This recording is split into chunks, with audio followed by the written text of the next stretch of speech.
ARM party के प्रमुख जनाब असदुद्दीन ओवैसी साहब ने ऐतिहासिक जीत हासिल करने के बाद दिया इंडिया गठबंधन को अपना समर्थन। इंडिया गठबंधन को समर्थन देकर असदुद्दीन ओवैसी साहब ने बीजेपी के खेमे में मचा दी है खलबली। साथ ही असदुद्दीन ओवैसी साहब अगर इंडिया गठबंधन की सरकार बनी तो बनेंगे मंत्री। क्या है दोस्तों बड़ी अपडेट, करेंगे इस अपडेट पर विशेष से चर्चा।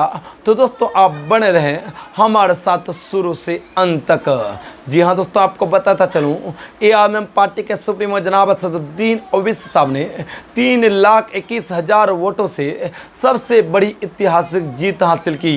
और साथ ही दोस्तों आपको बताता चलूँ इस बार के लोकसभा चुनाव 2024 में कहीं की बीजेपी को पूर्ण बहुमत नहीं मिली, जिनके बाद कहीं की बड़ी बड़ी अटकलें सामने निकल कर आ रही है। दोस्तों आपको बताता चलूँ कुछ एक्सपर्टों का मानना है कि कुछ ही दिन बाद बीजेपी की सरकार गिर जाएगी और इंडिया गठबंधन की सरकार बनेगी। और साथ ही जब इंडिया गठबंधन की सरकार बनेगी तो कहीं कि असदुद्दीन ओवैसी साहब की इंडिया गठबंधन की सरकार में अहम भूमिका होगी, एक खास भूमिका होगी। और उस भूमिका के तहत असदुद्दीन ओवैसी साहब बड़े मंत्री पद के कहीं की प्रबल दावेदार हो सकते हैं।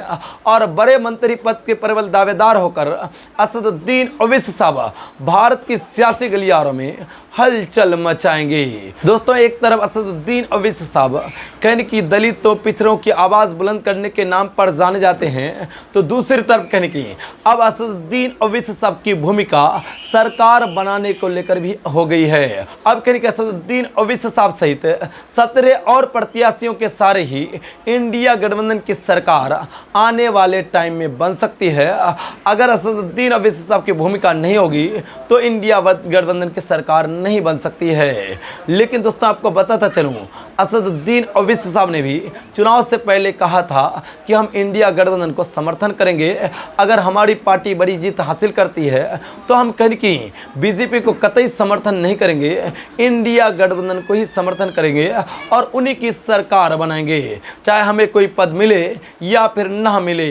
लेकिन दोस्तों आपको बताता चलूं अब असदुद्दीन ओवैसी साहब भारतीय लोकसभा चुनाव 2024 के वोटों की गिनती के बाद किंग मेकर के रूप में माने जा रहे हैं। और लगातार से खबरें सामने निकल कर आ रही है कि असदुद्दीन ओवैसी साहब किंग मेकर बन करके आने वाले टाइम में कहने की एनडीए की सरकार को तोड़कर इंडिया गठबंधन की सरकार बनाएंगे और अपनी अहम भागीदारी सुनिश्चित इंडिया गठबंधन में करेंगे। और साथ ही इन्हीं के साथ 17 और निर्दलीय उम्मीदवारों का इंडिया गठबंधन को खुलकर समर्थन होगा। लेकिन बस इंडिया गठबंधन को बीजेपी को तोड़ना होगा, नीतीश कुमार और चंद्रबाबू नायडू को इंडिया गठबंधन की तरफ खींचना होगा, तब जाकर इन निर्दलीय उम्मीदवारों के समर्थन से इंडिया गठबंधन की सरकार बन सकती है। दोस्तों इसको लेकर आप क्या कुछ कहते हैं? क्या असदुद्दीन ओवैसी साहब की भूमिका इंडिया गठबंधन में जब सरकार बनेगी तो अहम भूमिका होगी या फिर नहीं होगी? दोस्तों इसको लेकर आप क्या कहते हैं? आप अपनी राय जरूर बता दें।